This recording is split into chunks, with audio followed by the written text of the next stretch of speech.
Dear Diana, hey, it's been a while, hasn't it? I know you never really think about me, but I always think about you all the time. I'm in college, actually about halfway done with college. I'm at the point in my career where people keep asking me what I want to do when I graduate, and I have a general plan of what, but I'm still open for suggestions. Right now, I'm studying my passion, but I kind of discovered a new one too. I'm not opposed to change, I think it's good, and I've gotten pretty used to it by now. I do still have my roots though, so don't you worry about me being too different. I wouldn't say that I've changed, I find grown to be a better word.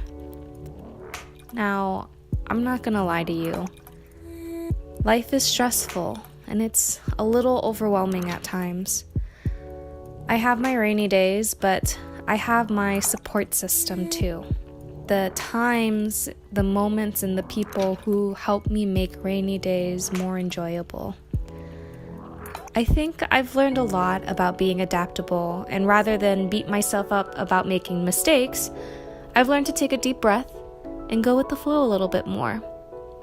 That's why I began picking up watercolor painting. I'm not great at it, but I've learned to embrace how calming it is. It has helped me find another level of mindfulness and do something that forces me to almost literally go with the flow. The water almost has a mind of its own and always moves in the direction that I wish it hadn't, but I try to embrace it. I remember you were always so particular about the way you go about things, down to the way you played with your My Littlest Pet shops. You were always so precise with these complex and consistent storylines that you created for them. Sometimes, though, you just gotta loosen up a bit. Let things break and be open to mistakes, because if you're anything like me, you'll have a lot of them, and you'll learn from them too. I got to travel recently, all thanks to you, Spain. It was really amazing.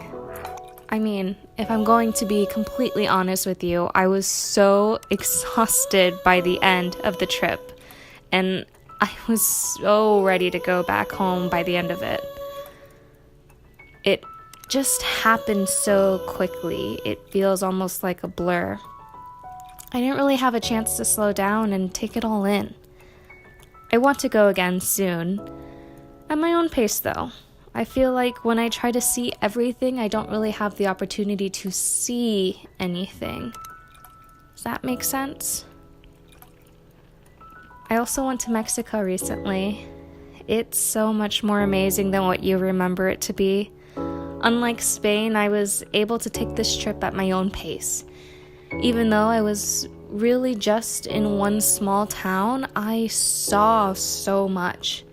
And I was able to take it all in and lock it into my memory. You should try to go again.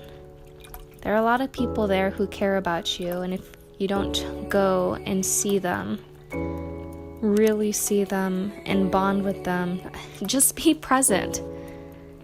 You don't have to talk, just be there. What I'm trying to say is that if you don't go and you don't take in as much as you can, you're going to regret it. You know, I've been through a lot, and I've learned so much, but I think the most important thing that I've learned is that it's the little things that matter. I like to just walk around and widen my peripheral vision, make myself look up, down, and around from time to time. See how things look from different angles and embrace the world around me. I like to take a moment and notice the little things. I also love people watching. I even have my favorite spot to do it.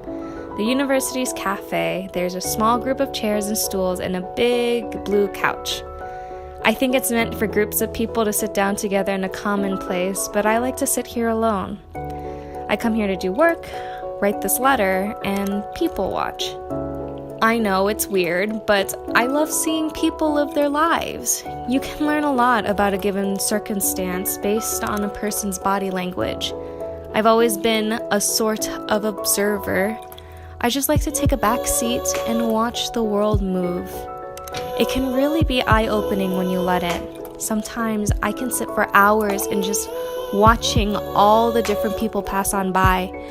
It might seem like a waste of time, but it's just so peaceful to me. To be stationary in a world that's always moving. All the stories being written as they passed on by. It helps me see different perspectives. It's like that movie, the Lumiere brother one in the train station. Just normal people going about their day. Though it might seem lame, each person has their own thoughts, their own stories to be told. I find beauty in that, and how with every day things change. The world continues on, but everything and everyone goes at their own pace. I think that's so amazing. The fact that time is infinite and we could do as we please with it. We can have all the time in the world or not enough time, but it keeps going. I think that's just more reason why it's so important that I live in the moment and be present with the world and the people that surround me in it. Especially in a technology-driven world.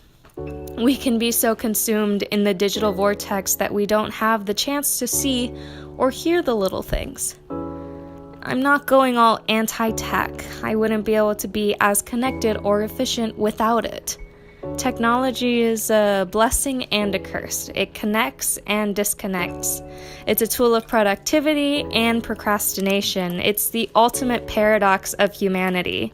But in the end, it is nice to take a break from it, to close my laptop and engage in a conversation, to listen to every single detail and let myself react to it, to flip my phone over, preventing myself from mindlessly opening social media or my email, to just let my body, mind, and soul be present in the world and the people around me. When I look back on my life, I'm going to think about everything that I've done. I want to make sure that when future older me does that, she's happy. I want her to know that she did make an impact on the world to the people she met and knew. I want her to be able to think about all the people in her life who made her who she was.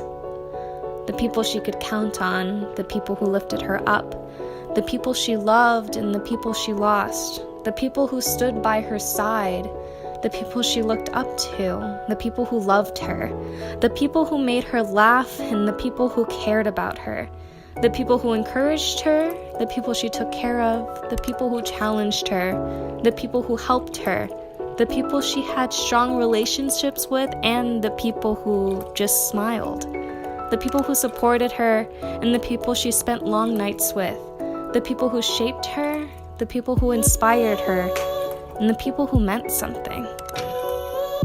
And you.